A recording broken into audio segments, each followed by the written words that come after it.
Hi, welcome to this channel. There are three things that effective resource management entails.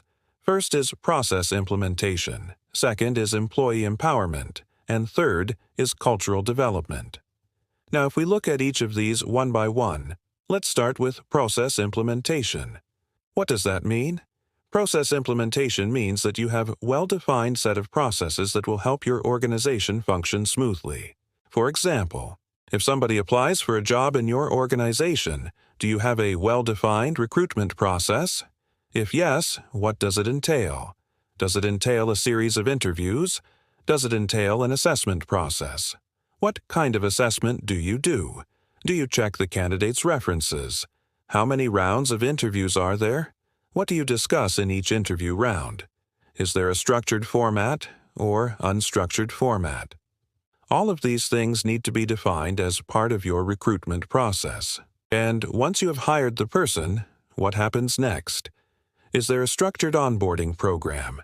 Is there a buddy who helps him or her get along with the team members? What kind of training do you offer? Have you identified the training needs of the employees? Do you have a performance management system? Do you have a succession planning process? Do you have a grievance redressal process? What do you do when an employee approaches you with a grievance? All of these are very critical questions that you must ask yourself. So, what is the objective of having a robust process? The objective is that people know what is expected of them and they can deliver on those expectations. For example, if you have a well-defined recruitment process, you will be able to hire the best talent available in the market because you will be able to screen them better. You will also be able to hire people who are not just competent, but also fit into your organizational culture. So, how do you ensure that the process is implemented effectively? It is important to document all the processes in detail and communicate them to all employees. In today's world, most of the processes can be made available online. So you could put up a portal where all your processes are documented. This will ensure that all employees are aware of what is expected of them. It also helps in maintaining consistency. Now, how do you maintain consistency? Let me give you an example. Suppose there are two team leaders in your organization, Team Leader A and Team Leader B. Both of them have been trained on how to conduct performance appraisals, so when they conduct performance appraisals, both of them will follow the same format. They will use the same set of questions. They will use the same competencies. They will evaluate the employees based on the same criteria. So this ensures that there is no biasness, there is no subjectivity while evaluating employees. Everybody is evaluated on the basis of the same parameters, which leads us to the next point, which is employee empowerment. Employee empowerment means giving employees the authority and autonomy to take decisions.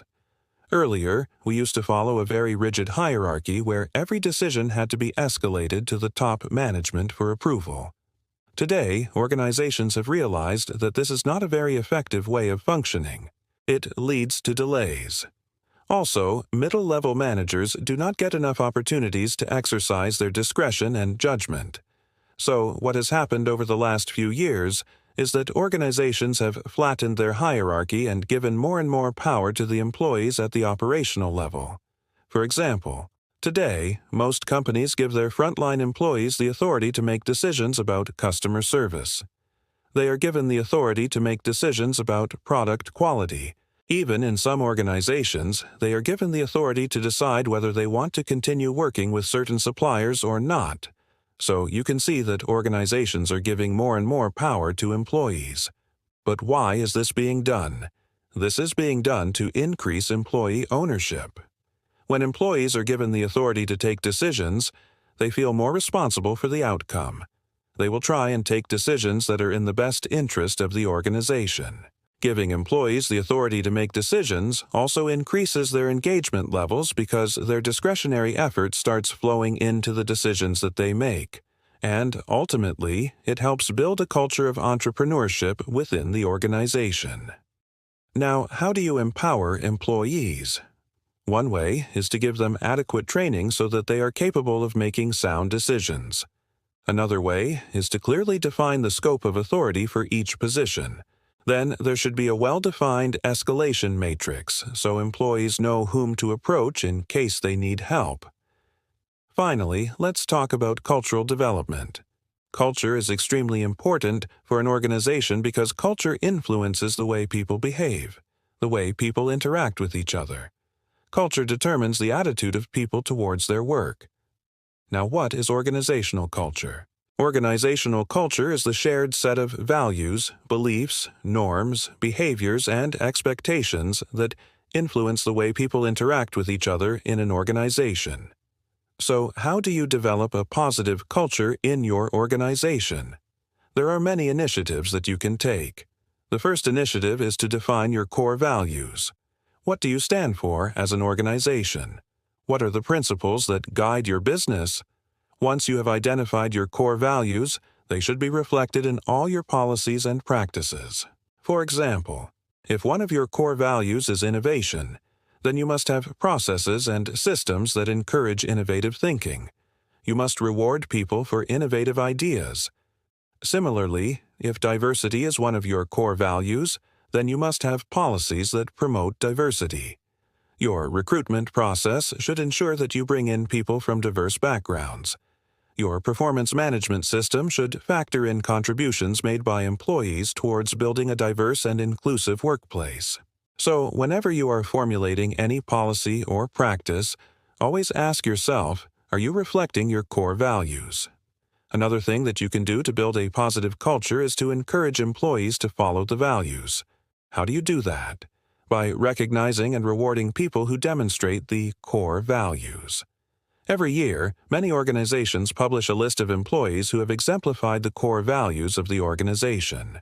Employees who have demonstrated exceptional courage, who have gone out of the way to help customers, who have shown exemplary integrity, are recognized and rewarded. These people become role models for others. They inspire others to follow suit. Another way of developing a positive culture is to conduct regular training programs. Training programs on soft skills, on ethics, on diversity help employees internalize the values of the organization. They understand the importance of the values. They appreciate the need for following them. Finally, leadership sets the cultural tone of an organization. Leaders need to live the values of the organization. Their actions should reflect the culture that they want to build. If leaders are able to do that, employees will follow. So those were the three things that effective resource management entails: process implementation, employee empowerment, and cultural development. Before we close, I would like to say that the role of HR is becoming increasingly strategic. Earlier, HR was seen as an organization support function. Today, CEOs are recognizing the contribution that HR can make towards the overall success of an organization. And this is why the Chief Human Resources Officer is now part of the top management team in many organizations. In fact, in many organizations, the CHRO is seen as a business partner. He or she works very closely with the CEO to formulate business strategies and then execute them.